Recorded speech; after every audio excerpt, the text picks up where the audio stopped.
Debout Congolais, unis par le sang, unis dans l'effort pour l'indépendance. Boye malamu na GCAM Télévision, fidèles abonnés, chers internautes, Ndeko Samba Olonga, Azane Sengwa Koyeba Bino Ebele à travers République démocratique du Congo, Nabolandi, émission Nabino Aba éclairé. Debout Congolais, de partout où vous nous suivez à travers le monde, Samba Olonga, Pesibino Lisusu Mingi, Matondo Penda, Pona confiance pe fidélité au Pesa Kabiso Po, Tome Melabino, Basango, ya République démocratique du Congo. Justice Yanzambe Iratakate, justice Yanzambe Moto Mokote, Aisha Paka na contrôle nango, wana ezali routine na biso tope, rituel ya émission oyo ko rappeler na ba commun des mortels que justice Yanzambe Moto nyonso akoya na filé nango, ozala puissant, ozala faible. Ozala nankuku osali yango ezala osali yango na mpwasa yeba yango ke ba acte nyonso ozali koposer yeba ke oko récolter ba fruit na yango soki osala ka biso mabe okanisi ke yo za yanke yeba yango ke yanke pe koleka yo azalaka soki po okanisaka oza plus malin que mokili yeba yango ke plus malin que toi existe oza incontournable te tala sima zonga moto po justice ya Nzambe ata na tombe na yo ekolanda yo. Nazongi na sango eza kosala bakino pasi esengeli toyeba ete gouverneur à ville de Kinshasa ainsi que 4 autres gouverneurs ou bien autorités provinciales suspendues par leur tutelle après avoir été pris la main dans les sacs par la CENI, bazali rétabli topé réhabilité par le ministre de l'Intérieur Peter Kazadimi. Nouvelle oyo ekoi lokola bombe pona batebele na ville à Kinshasa ba mekaki déjà ko savourer pour na bango oyezala ki ouf ya soulagement que Jean-Tini Ngobila azalite gouverneur ya ville ya Kinshasa en tout cas bokoyeba na kati ya ba sango na biso ya mokolo lelo esali ndenge nini bato na ville ya Kinshasa tendance ezali ndenge nini qu'en pense l'opinion est-ce que décision ya ko réhabiliter gouverneur à Kinshasa ainsi que les autres gouverneurs ezali penda ya solo de nature à ramener la paix sociale ndenge mukandango esili kolobama tokoyeba ngo na kati émission bokoyoka pe quelques réactions à bakinois oyo bazali komona ngo lokola provocation pourquoi encore réhabiliter mutu oyo azali accusé de fraude pourquoi ne pas les laisser sous suspension en attendant ba conclusion judiciaire. Nous en parlons dans cette émission. Plusieurs candidats députés nationaux et provinciaux d'Ensemble pour la République, de LGD de Matata Pogno et d'Envol de Délice Sanga réunis en collectif viennent de quitter leur leader pour soutenir Félix Tshisekedi. Bango a annoncé création de la plateforme na bango dénommée Mouvement des Patriotes Congolais engagés. En tout cas, bango pona bango et sili bazali prêté ya kozala na opposition wana ya pete. Opposition oyo baza koyeba mutuna makolo nango te bazali capable te à mobiliser peuple congolais derrière oyo ezali ba ambition topé derrière objectif moko songolo pakala yango bango ba féliciter tata mokonzi ekolo Félix Tshisekedi pe balobi bazali prêt ya ko répondre na appel oyo ye alansaki na ba union ya opposition po ete mboka etongama elongo na bomoko. Tokozongela vraiment sangwana na kati ya émission na biso ya mokolo ya lelo. Est-ce que après décision oyo pouvons-nous nous attendre que opposition na République démocratique du Congo ezali penda na esika nango? Est-ce que derrière cet acte ya ba députés nationaux na provinciaux ya Congo mobimba o bazalaki membre ya opposition, peut-on espérer quelque chose de l'opposition? Quel est l'avenir de l'opposition en République démocratique du Congo? Nous en parlons tout à l'heure, c'est sur Debout Congolais. Et puis, pour Nakosukisa Tokolanda Awa, à propos, il y a Tata Cardinal Fridolin Ambongo. En tout cas, Fridolin Ambongo pour naye, élection, Oyo, ici là qui Kosalima Awa Ndenge, interviewer qui est en tout cas, ils allaient élection, les plus pires des élections, Oyo, tout ce cas-là, comme on a été dans le Congo, tous allés Kolongwa, des élections bonnes vers des élections catastrophiques. Pour lui, les élections organisées en 2006 étaient des bonnes et meilleures élections de toutes les élections qui ont été organisées en République démocratique du Congo. Ensemble, est-ce que Tata Cardinal Azali Solo n'a raison que l'élection Oyo, il y a 2023, ezali ba élection ya mabe koleka ba élection nyonso topé jugement ou bien point de vue ya Tata Cardinal ezali entaché na ba prise de position topé makanisi Oyo ezali ya malamu te. Voilà tout pour l'essentiel de l'actualité que je vais aborder avec vous. Tout à l'heure, je vous dis encore grand merci d'avoir choisi les plateaux des bouts congolais, bien sûr aussi la chaîne GCAM Télévision. Ceux qui vous ont abonné, en tout cas, na Kivu, na Kinshasa, abonnez-vous pour ne jamais manquer notre actualité. Vous qui êtes déjà éclairés, c'est-à-dire abonnés, likez, partagez, laissez-nous un commentaire. Comment vous appréciez l'émission? Quels sont vos points de vue? En tout cas, ça la kanga malamu. Merci à vous qui le faites. Et surtout, n'oubliez pas de partager et de liker. Partage avec les voisins pour qu'ils soient aussi éclairés. Bon, voilà, Bende les a déjà likolo. Émission Nabiso et Bandi Sikao. Sango Oyo Ningisi Kishasa Mobimba. Sango Oyo, et la kisi que a Moutra Moutazana Destin Aye. Mutuna mutu pas na lolenge makambo na ye tambolelaka tolamuki biso nyonso na sango parce que za décision ezwamaki uta butu mukande esi ebimaki ministre ya intérieur il s'agit bel et bien de maître Peter Kazadi ye azwi mokano kolandisa mokanda o bozali komona na bilili na bino kuna yako gouverneur ya ville ya Kinshasa ainsi que l'autorité provinciale Moussousou Oyo Bazala qui suspendit notamment ya Chwapa, Mungala, ya Équateur yé à réhabiliter bango suite ya recours na bango ba kotisaki auprès ya autorité. Vous allez ko rappeler awake Jean-Tini Ngobila après suspension na yé pe destitution na yé par l'Assemblée provinciale yé à kotisaki Mukanda recours auprès il y a premier ministre chef du gouvernement Sama Lukonde pour réhabiliter. Pourquoi? Parce qu'il y avait vice de procédure selon yena avocat na ye. En tout cas procédure oyo basalelaki pona ko destituer ye kulungula ye na poste na ye ezalaki ko respecter mibeko te.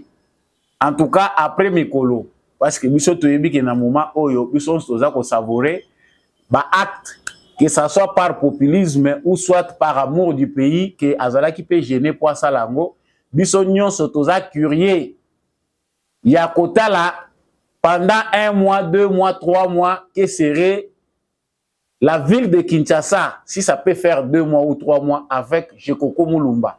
En tout cas certains déjà bazali ko taxer des populistes parce que azako sala makambo bangu batu bazako tuna makambo nyonso ezako salema est-ce que makoki zangaki ko sala yango to ezalaki kaka nde mutema mabe na kozongela ngo sima wana ezalaki mo parenthèse ya moke kasi Jean-Tini Ngobila oyo batu nyonso bayebaki ke page na ye eza tourner parce que biso nyonso tosi to salaki analyse totali tolobi Jean-Tini Ngobila est déjà écarté de la ville de Kinshasa sur base ya corruption oyo seni fundie justice ya République démocratique du Congo et lobby bato nyonso bazali na liste ya seni oyo seni a invalidé bango bakoki lisusu ko occuper ba fonction na bango te. C'était une décision de la justice procureur général. Alobi en tout cas, Batouana, il faut quitter ma fonction na bango. Je rappelle ici que ndenge nazali kolobawa, ba membre ya gouvernement Misato Oyo bazalaki ba kombo na bango pe na kati ya bato yo seni invalidaki même conseil ya ministre ya mukola lobby elekaki batikali ko participer te bazate.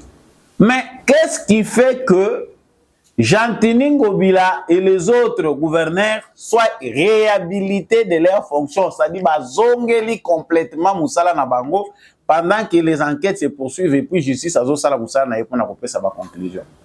En tout cas, selon ma point de vue des uns et des autres, on dit que vice y a procédure ezalaki, on ne pouvait pas les destituer sans qu'il y ait un jugement. Tant qu'il n'y a pas encore jugement, il n'y a pas moyen que destituer bango, c'est-à-dire on peut les suspendre en attendant véridique final, il y a justice et puis procéder autrement. Si koyo bande ko moko pe batini ngai na tuna mutuna awa baza ko réhabiliter bango bazongeli ba fonction na bango, on connaît que justice et lobby que pardon seni à lobby que bazali ba tricheur, bazali ba fraudeur, bazali ba to ba créer désordre na ba élection. Yango eloko esalaki ke ba figurer parmi les 80 quelques candidats oyo bazalaki invalidés. Ce qui était une bonne décision acceptée de tous. Lokola bondimi ko réhabiliter bango. Ce qui est vrai, on doit les réhabiliter parce que encore présumé innocent. Mais Mukanda ezali koloba, il faut natanga penda makambo Mukanda ezali koloba, Mukanda ya Peter Kazadi ezali koloba nini. En tout cas, Mukanda ezana ba terme technique, hein? Vous sauvez, vous saluez et vous informez, stop, faisant suite à vos recours administratifs et requêtes devant la Cour constitutionnelle, stop, vous êtes autorisé à reprendre vos fonctions dans vos provinces respectives, stop. Et c'est stop en attendant les décisions judiciaires. Stop en vue de préserver la tranquillité et la paix sociale. Stop, vous devoir observer les attitudes des réserves. Stop, ne pas faire obstruction à la procédure judiciaire en cours. Stop, ceci valoir permanente instruction. Stop, sentiment patriotique. Faut le stop, stop, stop, stop. Ba formule qui a dit qu'on peut. Éviter ce que ça malamu tolandela kango binonde mutu boyebi makambo ba telegram na makambo nyonso eza lié dedans, mais on pense vraiment que ce n'est plus encore vraiment d'actualité que ba formule oyo ya ba full stop stop stop oyo kotaka to yebite aux amoureux de belles lettres de nous dire ce qu'il faut en faire. Nakanisi tolandi malamu préserver la tranquillité sociale et la paix. Tout ce qu'on est en train de nous demander. C'est-à-dire, on sous-entend que la décision du ministre de l'Intérieur, Oyo Azwa qui peut décision à suspendre Bangobila, est animée d'une raison politique. C'est-à-dire, ils peut en quelque sorte pour respecter tes Oyo, justice ya Congo et lobby. Parce que quand on parle de tranquillité et de paix sociale, on sous-entend pas problème, il y a justice. Parce que justice sera assumée par rapport à la procédure et ça les la paix sociale et la tranquillité. Donc on comprend ici que décision oyo exécutée la justice pour que le gouverneur oyo bazali impliqué na magui na makambo etali seni bazala suspendu écarté na banini na bango ezali ko nuire na tranquillité paix sociale. Yango wana il faut que zongisa bango na bibonga na bango. Mais si ils ont été démis de leurs fonctions, bazalaki balongoli bango procédure ezalaki malamu te. Bon, ce qui te rétablir bango, ko rétablir la cité qu'il faut enlever la suspension, mutako zalaza na qualité na ye ya gouverneur, mais sur base ya bakisation moko fondé oyo banquête ezali en cours na justice. Il faut garder azala na suspension. C'est la même chose. Tant que Jekoko Mulumba azali gouverneur aïe ya ville à Kinshasa, on sous-entend que Jantini Ngobila continue à être gouverneur de la ville de Kinshasa et qu'Azana Nukolandela makamunaye na justice si makamunaye esili attend à Roya Ozonga pour occuper ma fonction naye si bien évidemment justice et rétablir.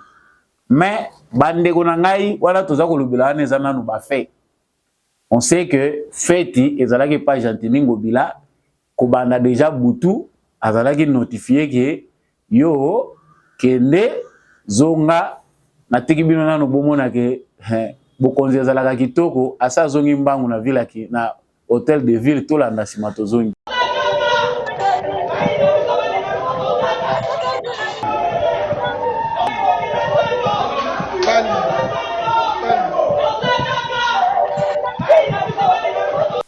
Voilà. Wana bomoni wana ezali mbuta muntu Jantini Ngobila azongi na mbangu nyonso na kiti ya bokonzi na ye na bureau na ye. En tout cas bureau na ye mankaki ye. À titre de rappel, il faut boyeba que Jantini Ngobila a participé à na prestation à serment. Atalaka ngona écran lokwa bandeko mususu. Possibilité pour na ye en tant que gouverneur déchu ezalaki te pour que alandango en live ndenge baninga nyonso bayaki na invitation baza kolanda cérémonie ndenge lekaki wana na stade de martyr ba marquer histoire. En tout cas le vide de sa vie c'est que après 5 ans gouverneur à ville à Kinshasa, Jantini Ngobila était obligé de suivre la cérémonie d'investiture ya Félix Tshisekedi na télévision. So na bakanda wana ba annoncer kaka na butu pa na tongo Jantini Ngobila mbangu azongi na bureau na ye ndenge bolandi yango na video wana bato ajalelo bazanga kate jalelo essayer comment lango na makila ba congolais loyembo congolais azana flatterie moko surtout ba kinois baboya balinga yo kozala kaka metango apesa ki mokongo tanto lobaki makamususu tango komona peje koko akoti yonde gouverneur a solo kinois. Les Kinois méritent Ngobila quelque sorte. Tant que zolo ba makambo ngo ndenge toza kolobela. Siko bandeko na ngai mituna o toza ko mituna c'est parce que la ville de Kinshasa pendant une semaine et demie, 2 semaines, on ne sait pas, a vécu autrement en absence ya Jantini Ngobila.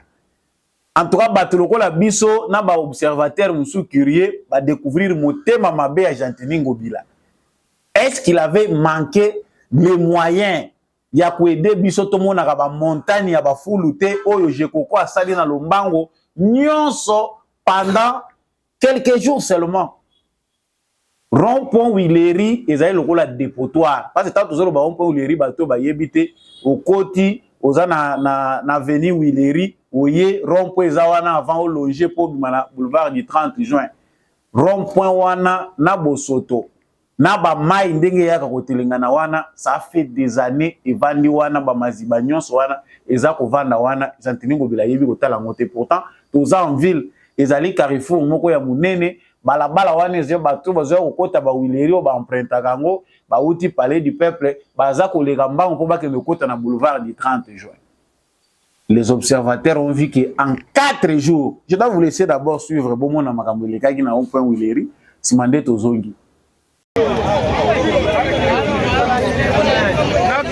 Nakamwe komona yesa policier c'est-à-dire la kisa zamo na mboka abanga mboka nae oba banga nga policier bani azamo na mboka atambola sa policier la kisa na banga nini mboka nae.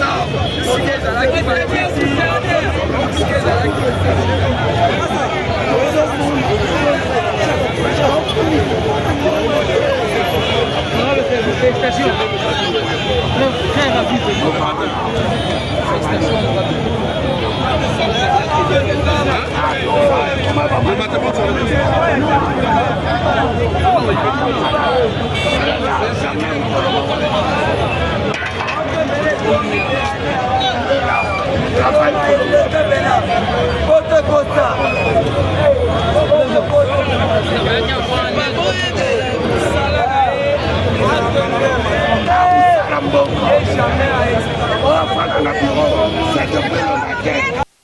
Voilà. Wana ezana Wileri. 4 jours seulement. Papa, batu batuni, na mabanga, na ba pelouse, na mabele, na nyonso. C'est ce qui a manqué ou c'était la sorcellerie. Mutumoko akangi biso en otage. Po banje nyonso ezali. Mutumoko ayebisa biso est-ce que Jekoko banje ezaki ya kokufa yende mutu aye abongisi yango achango carburant po basala yango to asali ndenge nini. Ba Congolais ba musu bazo juger autrement ba musu balobi ma Jekoko na ngobilezaka eloko moko banda vandaki pourquoi il n'avait pas fait ça. Azo sala encore par populisme pour batu balinga ye. C'est vrai, oui, par populisme, mais nous apprécions. Quand c'est bien, on apprécie. Na journée moko mi baleto comme 3e jour, ba foulu, ba montagne à foulu, bazo kende ko évacuer. Mais bozaka na ba tracteur, bozana ba chauffeur. Mais qu'est-ce qui manque que ba foulu wana etondaka camion yaka kolongola ngo babengi bourgmestre alobi tozana ngo awa baye balongoli bourgmestre nyonso azana commune na ye tango amoni ke foulu moko eza kotonde belé wana babengi camion ben eye kolongola yango. Si on a même une brigade spéciale, il y a 50 bateaux nettoyeurs na mituka ata misatu mine na bateau baza engagé baza ko sala ngo de manière que baza ko longwa d'une commune à une autre. Place où bamoni ke foule les mingi place wana ba se concentrer na place wana journée moko to mibale. Est-ce que Tolobakeza kozanga ba moyen ou ezali bozui biso en otage? Ceux qui n'avaient pas compris que nous étions en otage ont compris na intérim ya Jekoko pendant quelques jours que en tout cas Ngobila azaki na intention te ya ko aider bakinois. Malgré gloire nyonso omoni elengesa se Ngobila omoni c'est sûr parce que tu éviter ko différencier entre ce qu'a fait le pouvoir central na oyo Ngobila salami na initiative na ye. Tozo yebate elengesa ezalaki initiative ya Ngobila bongo euti na pouvoir provincial to euti na niveau national. Tozo yebate ba venir Kikwit eza Ngobila mutasali to euti na pouvoir central. Kin Bopeto a été un gâchis pour la ville de Kinshasa. Tant on a réfléchi que le président de la République, Félix Tshisekedi akendaka na bandal. Basimbisie pepao. A lokoti pe à la kisi to banda ko tchabongo na tono. Qu'après kokende ya président tono wana etikala wana ebetela mbula na ndenge katana. Ba fulu etonda place wana batikala ko longola ngo lisuti. On comprend que nous sommes pris en otage et que otage nabiso est de manière systématique parce qu'on ne comprend pas quelle est cette paix-là et cette tranquillité sociale qui fait que vous puissiez réhabiliter des gouverneurs comme Ngobila dans une ville très sale comme la ville de Kinshasa. Bapaya bazoya toyokina soni. Tala ba montagne bazelu aux alentours ya stade des Martyrs. Moussale silagite jusqu'à la veille. Oyoyo ya investiture. Bazamba etikali kaka wana nzinga. On se demande des millions oyezali ko bima chaque fin ya mois. Mbongo yo pouvoir central aza ko alloué pona salubrité à ville de Kinshasa soki 2 millions président asengela bango ekendaka na nini. On a des engins mais bangin wana tozo ko yebate servaka na nini éparpillés dans la capitale. Ba foule eza ko continuer nango. Donc les Kinois ba mususu pe ba manifester mécontentement na bango na tiki bino bo vivre ngo bo mona un peu ce qui s'est passé et puis nous revenons.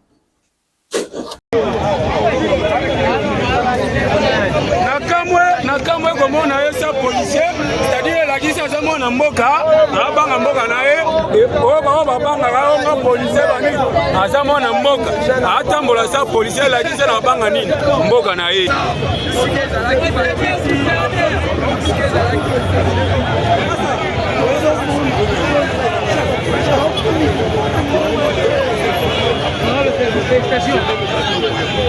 Très rapide.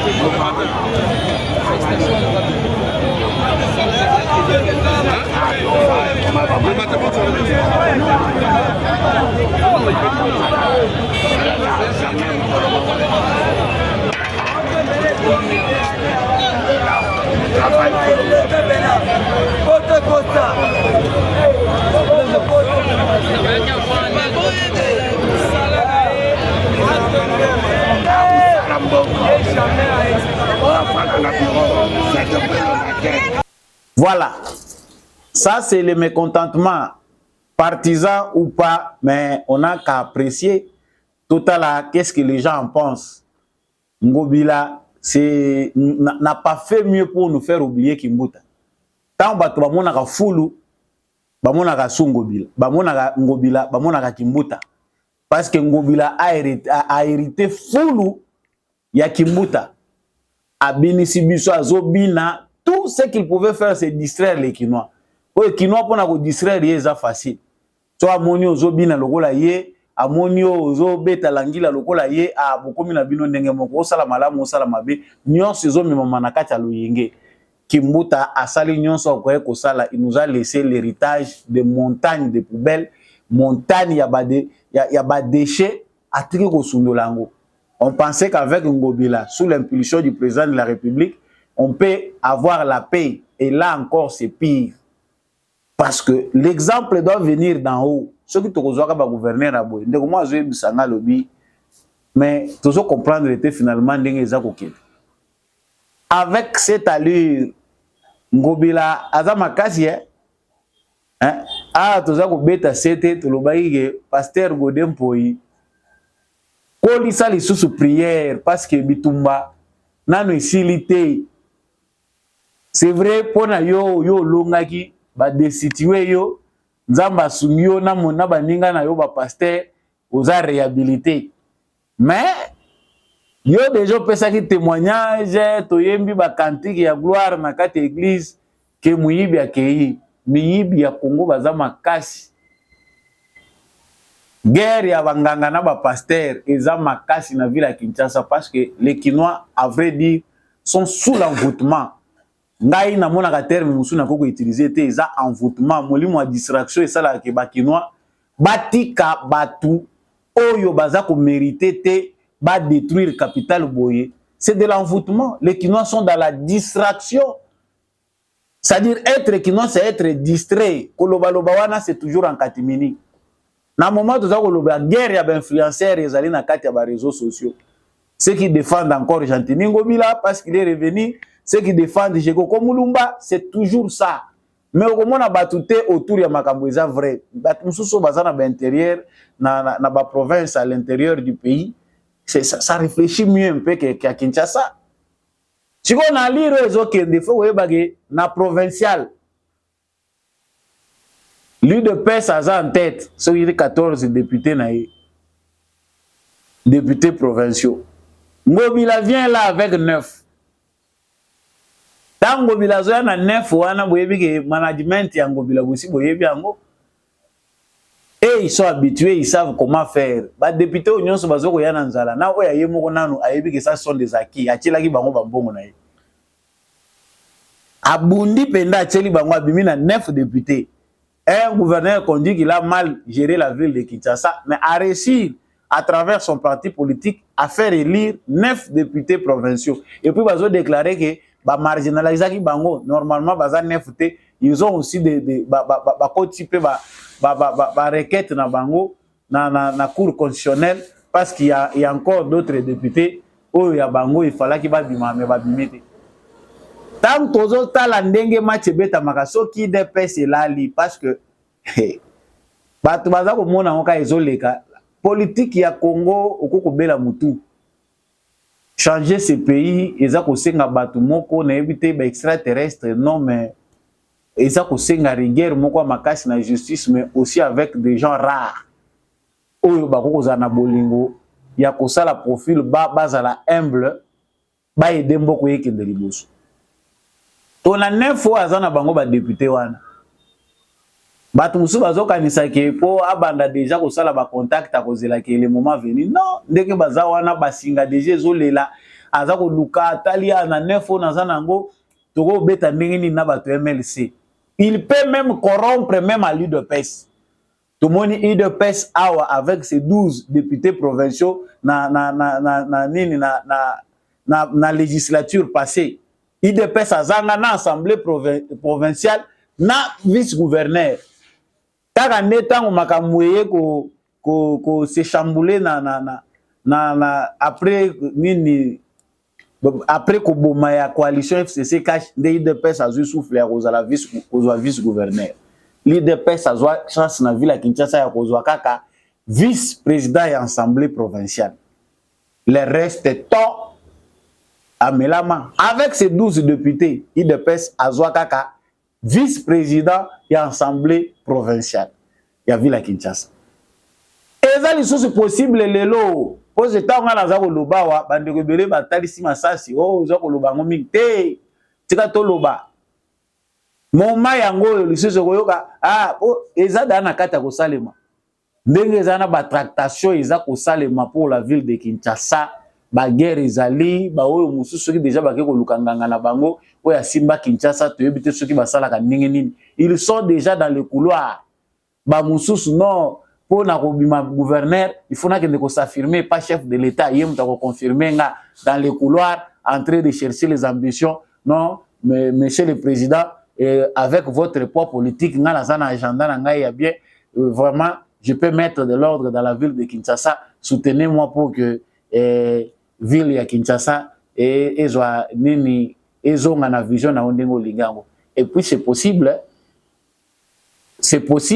dans les poids politiques tango akendenge wana a bouger a ningisha luki ba conseiller à président de la République tango akoya pe kotoyo président pe azana famille politique nae bakolo ba pe bon bo simbela mutu wana bo chai maboko ale bo sola na batu kuna omoni ba bimiseli bino mutu mais Ngobila n'est pas encore parti. Il faut faire très attention. Bandeko bazo tuna ngai quel l'avenir pour tous ceux qui avaient déjà commencé Jekoko Mulumba. Est-ce que bako sundola wileri? Est-ce que bisiko déjà babandaki avenir nguma kuna bande kangama mabulu Ngobila kati saka mabulu auti na lupango na yazo ya kati si mabulu wane sali 2 ans. Donc, eloko ya zangi na poana ya en tant que gouverneur, eza koyebisa kaka kosolola ka na bato OVD. Même na ba recette ya ville ya Kinshasa, pona kozipa nefis que mabulu, ya esika oyo lekelaka tango utaka ndako na yo en tant que gouverneur. Allez, je comprends. Donc même yo moko tango ya kata na mutuka wana, même soko talaka mingi libanda to yo kata choc teke ba place oyo to deviara boepo anini yo yeba komona ngoti. Bataille ezali encore très dure pour la ville de Kinshasa, mais nous savons que tâche eza facilité. Ngobila a encore des ambitions. Il attend que ba réhabiliter na cour constitutionnelle ba zong ici dans ses droits. En tout cas pour lui, il ne reconnaît pas l'accusation à Seni ou Esali qui a invalidé. Il avait déjà causé selon lui na président Félix Tshisekedi Ebisaki à côté Sariko na cour constitutionnelle et wanezaki le wala tonga oyo et revitaliser. Tout dépend des élus de la ville de Kinshasa et surtout aussi des Kinois parce que il n'y a pas que les députés provinciaux. Ceux qui ba congolais pe bazali ko participer vraiment avec beaucoup de force pour mettre un tonus na musalo ba députés provinciaux ba osala, ça peut quand même apporter quelque chose. Ba députés provinciaux bazo sala commerce na bango ebele ba yebi ke ndenge toza boye poto voter muta ko bima gouverneur plafond 20 000 déjà na ba couloir ba yebi da ko kata ba bengi ba pêcher 15 000 alobité 15 000 eza muke makambo eza risqué 20 000. Cette corruption là nous l'avons vécu ba gouverneur ebele oyo to bandaki na bango na coalition FCC cash bazalaki kaka issu na ba tricherie à corrompre na bato ba parti ya bato akei ya bengi muto en katimini balesi mbongo kaka po abima gouverneur. Qu'est-ce que des gens comme ça peuvent amener, peuvent faire des biens pour Namboka, ceux qui vont corrompre pour bazala élu. Mais on entend aussi dire que des sources judiciaires précisent que le gouverneur de la ville de Kinshasa est à la disposition de la justice et ne peut pas reprendre ses fonctions. Que devons-nous conclure par là? Donc, pour nous qui s'apprend, en tout cas, et Singeli Toye Baete, Ezali, Penda Kokoso Pona Biso, justice a dans position naïe, politique peut dans position nango ministre intérieur, na gouvernement Samalukonde, bango peut dans position na bango, Ezali basé, na paix, na tranquillité. En tout cas, c'est censé que tout ça na pété à cause ya Ngobila na bande mususu oyo. Ya Chouapa, ya Mongala na Équateur. Donc pour des raisons de paix, bazonga nanu na babibonga na bango. Bango pe balobi a tozu souffle. Bino bokanisa ki tokei tozanan. Bon, on avance. Plusieurs candidats députés nationaux et provinciaux Ensemble de Moïse Katumbi, LGD de Matata Pogno et Envol de Délice Sanga, réunis en collectif, viennent de quitter leur leader pour soutenir Félix Tshisekedi. Tout l'andabango na vidéo wana simande tozongi. Déclaration politique des collectifs de députés nationaux, provinciaux, des partis politiques de l'opposition, Ensemble pour la République, Envol et LGD du 27 janvier 2024. Nous, collectifs de candidats députés nationaux et provinciaux, des partis politiques de l'opposition, Ensemble pour la République, Envol et LGD, réunis ce samedi 27 janvier 2024 au centre Bondeko à Kinshasa pour faire l'évaluation du processus électoral du 20 décembre 2023. Après cette évaluation, nous, collectifs de députés nationaux et provinciaux de l'opposition, présentons nos sincères félicitations à son Excellence, Monsieur Félix Tshisekedi Tshilombo, président de la République démocratique du Congo, pour sa brillante réélection face au candidat président de la République de l'opposition, une opposition mal organisée, incapable de mobiliser les Congolais autour d'un seul candidat commun. Par la même occasion, nous saluons les discours prononcés par le chef de l'État lors de son investiture, en appelant l'opposition congolaise à travailler avec lui. Un message d'un patriote rassembleur pour le renforcement de l'unité nationale.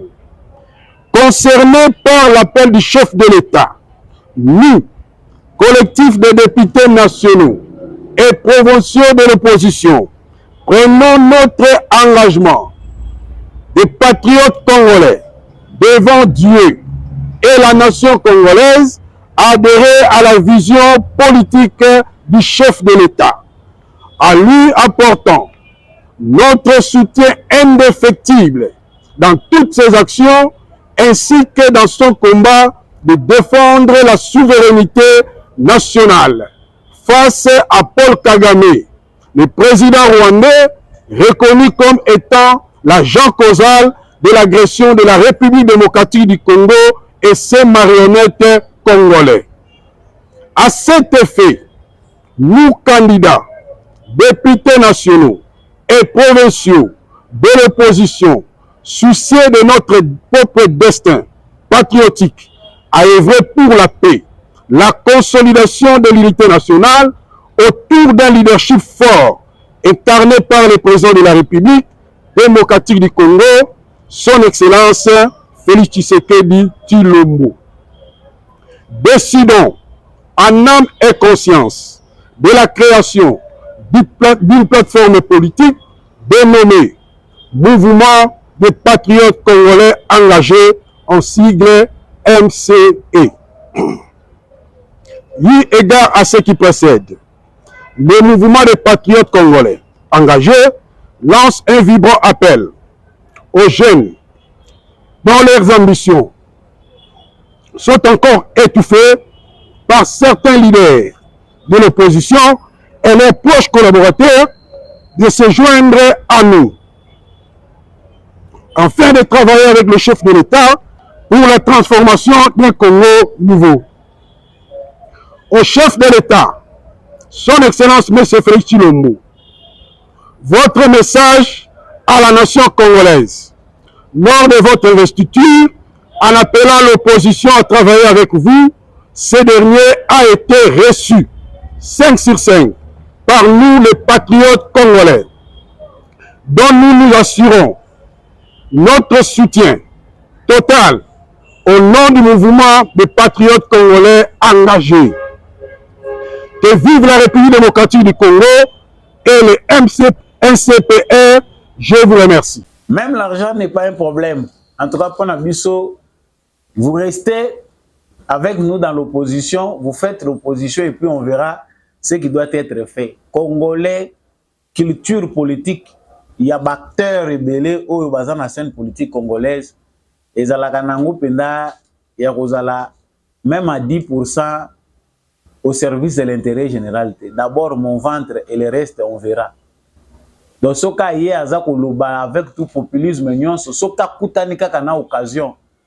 Il faut en profiter nango. Tout le monde savait que Moïse Katumbi azo sala wana eza distraction.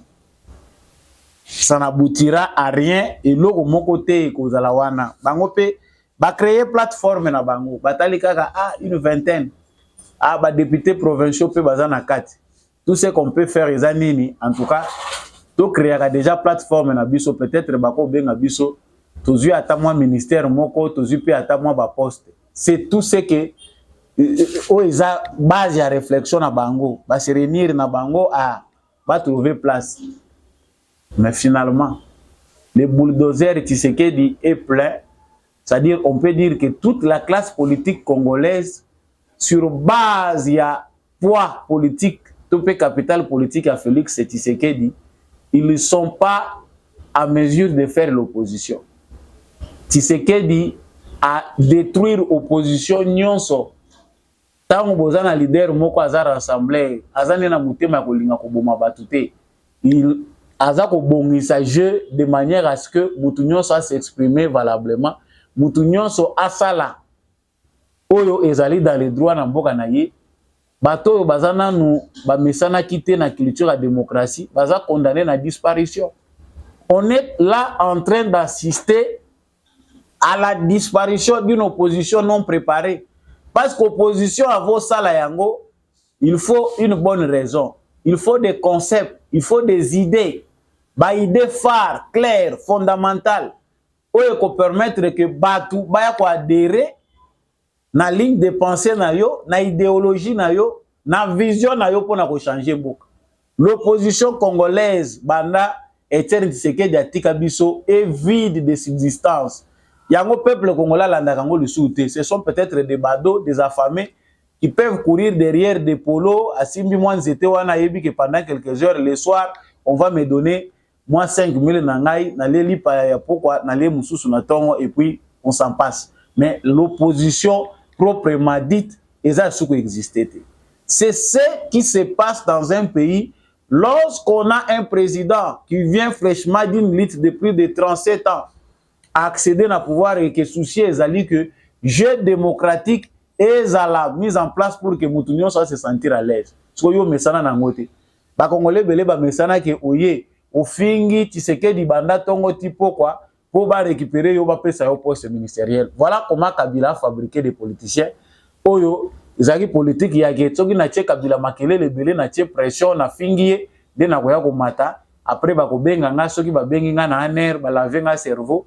Balukelinga moi poste ceux qui n'azali capable de mobiliser moi batu et puis il va commencer à dire autre chose. C'est ça la politique qu'on connaissait. Mais les gens vont disparaître. Batu baza koye bate mengai n'analyse nanga na ko sala kanazo sepelaka déjà na yebi que plusieurs personnes, plusieurs acteurs vont disparaître de la scène politique congolaise parce que je oyo ezali sous ko s'adapter na ba profil na bangote. Avec plus de 400 députés, parce que tant on va aller au niveau de députation nationale jusque dans les 440 ou 450. Ils vont vouloir rejoindre Félix Tshisekedi.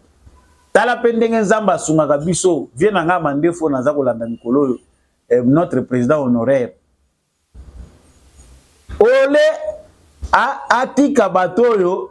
Balingaki bazo soki pe moi 10 députés na bango soki 15 pour congolais o alingaka o ya voter Katumbi alingaki pas voter pe kaka bango ba congolais ba pesi Katumbi quelques députés balingaki pe ba pesa ba kabiliste ba lobi to kokota élection te mais tala ndenga aveuglement spirituel et beti bango ole ba participer na élection baza lokola frapper ba lobi te tout landa Kabila mot d'ordre les a donné tous à carte d'électeur était to participer pété na élection wana parce que rien de bon ne se fera là-bas, il n'y aura pas élection. Ils se sont écartés de la scène politique. Ah, vous multiplier la réunion, ça ne produira absolument rien. le jeu est déjà lancé, vous êtes hors jeu, Bobimi Libanda, et si vous avez une possibilité à rattrapage. La seule possibilité ici, qui n'est plus d'actualité, c'est de rejoindre Nanga. Parce que même lui, Nanga comprend que Azoya Kosala jeu Oyo, na époque Oyo, Eza Yangote, na époque Oyo Futakate. C'est ce que maintenant, sur base de quoi réfléchissent, bato a PPRD, bato Bayagina Kabila, Baza Kotala, c'est quoi Yawa Togodiem la WAP. Erreur de stratégie. Etienne Tshisekedi n'est pas allé aux élections en 2006, il a payé les prix. Il y a eu des débauchages, des défections, Salamaki na parti politique naïe. Le MLC que nous voyons a été construit comme parti politique sur base. Il y a qu'à désister à Etienne Tshisekedi. Le fait de l'UDPS de se retirer dans l'élection, il s'agit que les cadres ne belé bakima bakota na MLC, batrahi ça UDPS batiki Etienne Tshisekedi. Monsieur photo que d'élection. Le MLC a été ressourcé par l'UDPS. Bato musu bazako loba balobi MLC pourquoi équitable le MLC avait évolué avec le souffle, hein, l'énergie de dessus de l'UDPS Tshisekedi. Cette énergie-là, et ça là que MLC ils ont pu ampleur comme un parti politique. Tant que Etienne Tshisekedi a zoni bemba en prison, et belé au pe bakenda ki wana ba Monique Chili allez. Ba mususu ba bandi ko zonga les autres ont disparu, ceux qui peuvent créer leur parti politique et voilà ce qui est devenu pour la petite histoire de Toye Beliam. Donc ici pour parler de la question à député, député ensemble à Moïse Katumbi. En tout cas, réfléchissons un peu. Les prophètes, les savants politiques qu'on avait, Etienne Tshisekedi avait parlé de tout ça. L'UDPS au pouvoir, il n'y aura pas d'opposition. Ça, ils ont makasi, mais on n'a pas de choix parce qu'il n'y a pas de gens qui se sont préparés, l'UDPS à se préparer. Même bateau, bazako kende na UDPS, bakozala pe souka na problème na UDPS parce que et ça les politiques il y a UDPS akendaka guerre kaka contre batu oyo ba privilégier ka ba intérêt na bango par rapport ya ba intérêt ya mboka. Donc UDPS soko mona komi ko s'attaquer mingi na mutu tuna mutu wana est-ce que il sert les intérêts de la République démocratique du Congo. Des fois babenga ka batu UDPS maboma, c'est sur base de ça. Aujourd'hui l'UDPS est au pouvoir, qu'est-ce qu'il y a dans l'opposition? Qu'est-ce qu'on est en train d'observer dans l'opposition? Tout le monde évite l'opposition parce que la bango dans l'opposition a zaté. Est-ce que le peuple congolais peut écouter aujourd'hui une aventure à l'opposition? Fayoulou, à Sili Carrière, moi je suis en train de me demander, Église catholique, il faut écouter sa réunion, il y a créé opposition congolaise. Que notre cardinal Fridolin Ambongo constate, parce que lui aimerait bien cette casquette-là politique, constate l'absence de l'opposition à la République démocratique du Congo et qu'il fasse un mouvement. Parce que Mingi Bazalé ko espérer na l'église catholique, na SCC, pour basunga bango comme rescousse par rapport à jeu démocratique. Déception basée sur base d'implication à Mokil Mobimba et sali que bah c'est noyé. Parce que qu'est-ce qu'on est en train de voir là, l'avenir il y a Moïse Katumbi, avenir il y a Martin Fayoulou. 5 ans où il y a Tshisekedi. Vous excusez ngana fongola ba parenthèse belé 5 ans où il y a Tshisekedi batuazo ka Tshisekedi a déjà vraiment ba possibilité wa bandaye ko luka pour maintenant asseoir gouvernance et comporter ba mbuma ya munene ba fruit belé. Et ça sera difficile na stade auto komi ya gouvernance ya Tshisekedi pour une soi-disant opposition et rattraper. Ça sera difficile. C'est au parti UDPS de récupérer les acquis de gouvernance. Il y a Félix Tshisekedi qui est un homme hors du commun. Moutou Azako incarner vraiment vision à Papa Naye reste Félix Tshisekedi. Il fait un sérieux travail.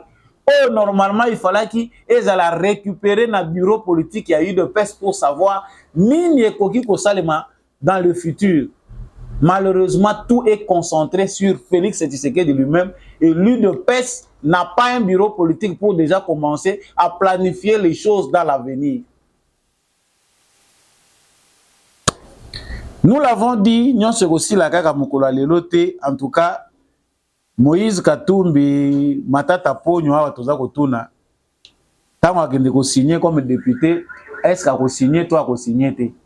La question qu'on se demande, parce que bah oyo, question tout ça comme tout na, Denis c'est ça il était déjà éliminé parce que Aminyata qui yemoko bal na lokolo, Ami Bambiango, ok, oye bisa bango kuna ke ba voter Katumbi. Baza d'accord, Denis de ce sang n'a pas été élu. Matata Pogno est député. Est-ce que il ne va pas aller s'enregistrer comme député élu? Est-ce qu'il va le faire? Quand il va le faire, tant que ye na mars pour akende ko répondre na justice, il faut to legali susu babenga ye na ba lever li susu immunité ou to ko sala ndenge nini. Justice na biso ezaka ko memela biso ka ba kokoso. Est-ce que santé e ko sala malamu po ndenge déjà toza ko monela déjà toza ko kenda vers mars pour février yango kala te tozo kota toyebi que santé à Matata Pogno et ko se dégrader les sous et tozonga l'exercice ya routine on appelle Matata oh non pour des raisons de santé ses avocats doivent le représenter il ne sera pas là routine. Qu'est-ce qu'on va faire de Matata Pogno? Bandeko nangai avenir ya opposition na Congo ezali en danger, il n'y a presque pas d'opposition et là le peuple congolais doit s'assumer. Le peuple congolais doit s'assumer. Opposant, politique congolais, talisi limite, topé incapacité na bango ya kosala opposition sous le régime Félix Tshisekedi. Le peuple congolais doit être conséquent pour faire l'opposition. Tala bande kondenge ba diembeli. Kuna kote ba baza ko diembela, bango ba député baza ko tika Katumbi na ba Matata et les autres. Baza déjà plus de 400 tranquilles. Basali pe plateforme ba on peut biso pe to zindaga na kati po kotoyo li felezao kotoyo eza pasi avenir ezati na bosukisi na lobaki wa tata cardinal Fridolin Ambongo ye en tout cas pona ye jugement na ye na makambo ba élection en tout cas c'est les mauvaises élections au biso to tikala ko vivre te to landa ina nous simande tozongi. Cette critique-là, ces reproches que certains font à la Senko. Mais je crois qu'il faut plutôt renverser la question.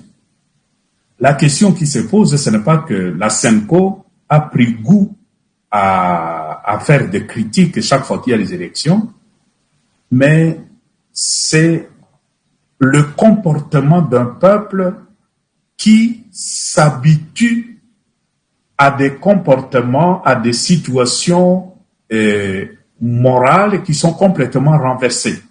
C'est-à-dire un peuple, à force de vivre des tricheries, à chaque fois qu'il y a des élections, le peuple a fini par se convaincre que c'est la Senko qui est toujours critique, même si les choses vont très bien.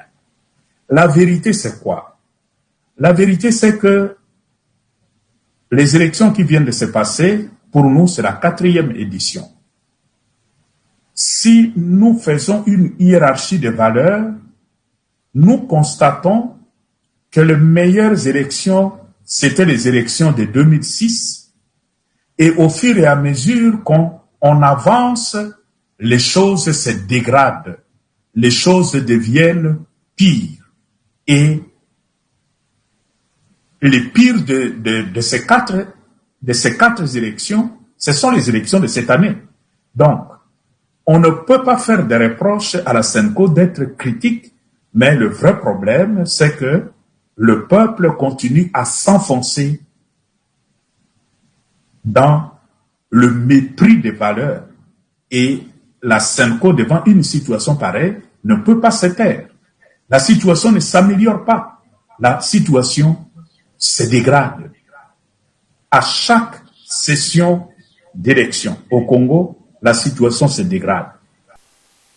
Wana bouti kolanda tata cardinal Fridolin Ambongo ezande pona bosuki si na interview yo bapesa ki mais analyse na yende to se plaki ko partager façon na ye ya komone la makambo.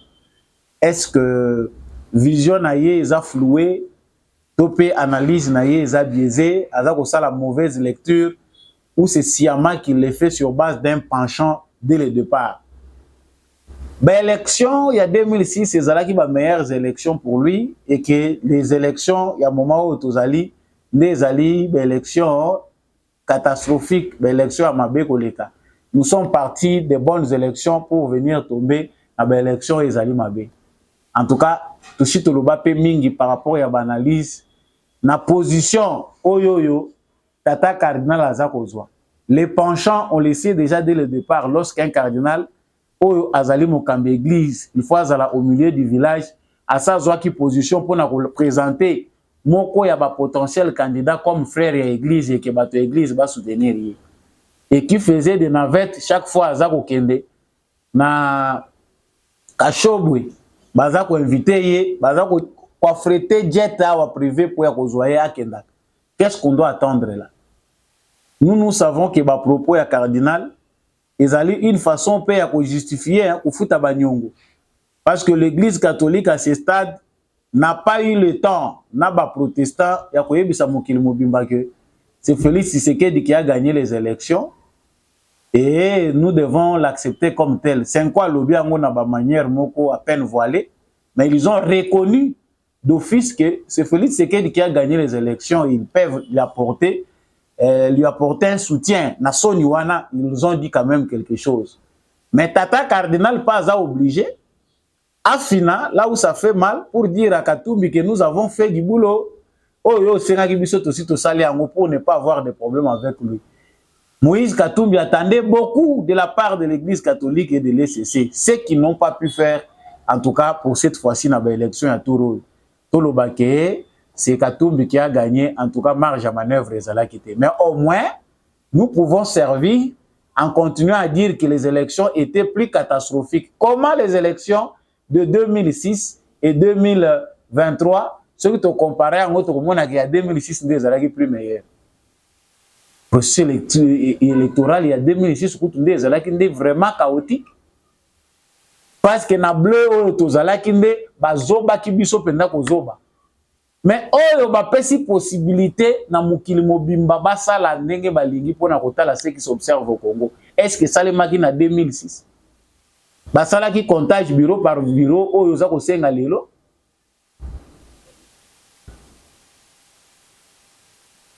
Il y a des choses par bon sens yo moko za ko mona ki naza ko se noyer, mais soko so zwa ki kaka moke.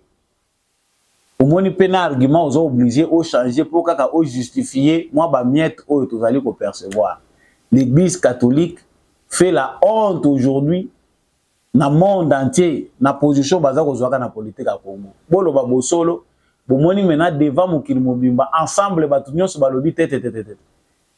Il y a pas moyen ici de contester l'élection de Félix Tshisekedi. On ne peut qu'accepter. Na soni wana bandimi. Mais tika biso peto vanda kimia onote election wana eza ya malamu te. Batuni pe mutuna a oza ko kanisa wana. Ozomona teke komi habitude ya senko. Ya ko pesa ka ko kritika kaka processus électoral alobi te eza habitude te eza nde peuple moko asa mesana na ye déjà na lokuta ba na ba tricherie asa ndima na ye amona ekoma normal. Non. Dans tout ça, l'homme à féliciter s'appelle Félix Tshisekedi. Grâce à lui, business et belé, ils allaient ko sale mana politique. Ba magui et belé, ils allaient ko bébi sa politique en boka na biso, ils allaient ko bimali banda. Pe bate belé baza ko mimona malembe baza ko bimali banda. Ya makambo Italie, ba élection na République démocratique du Congo et comment ba cop pona ba mususu. C'est maintenant aussi le temps pour nous de réfléchir na lolenge nini et sengeli to modifier, to peut changer, ba loi na biso na mboka, loi électorale na biso il faut tout revoir en mode de fond en comble. Quel type de société civile, apport nini, place nini sengeli to pe sa ba religieux pour eya ko commenter que bana na biso pe ba vivaka kaka ba mbongo ya ba futur oyo ba ko continuer ko diembela na lolenge ya lolenge oyo tozali komona lelo. En tout cas, émission lelo esuki wana Mipa nyonso bino bolandaki yango na tondi bino botondi bon week-end na bino à travers mokili mobimba. Merci pe na équipe technique ya ndeko mbi à chaque nandeko Jérémy ba assista ki biso pour cette émission ekomela bino Merci na baïnyonso oyo basala kayete émission oyo ekoba na bitando na bino apôtre Gérard Kabeya, l'homme de la vérité des urnes, de la vérité des urnes, Jean-Louis Timbalanga, papa Maurice Kikangala, papa Jeff, papa Boniface Mpunga, papa Freddy Ngwama et papa Jeff aussi depuis l'Autriche, Batebele oyo toza kotanga bolingaka mingi debout congolais lokola maman Bill Bilonda et tous les restes. En tout cas, on vous aime beaucoup. N'engepé bino bolingaka GCAM télévision pe émission debout congolais, que ça soit à Tchapa, que ça soit na Mongala, na Kisangani, Bozali, que ça soit na Nord Kivu, Kinshasa, Bozana Congo central, Bozana Mbujima, Ikananga, Kolwezi, Bozali na Lubumbashi. En tout cas, na Kalemi, partout Boza Kolanda Biso, na Grand Équateur, na Grand Bandundu, partout Bolanda Kasamba Olunga. Merci mingi de Malobana Kosuki Sanayango.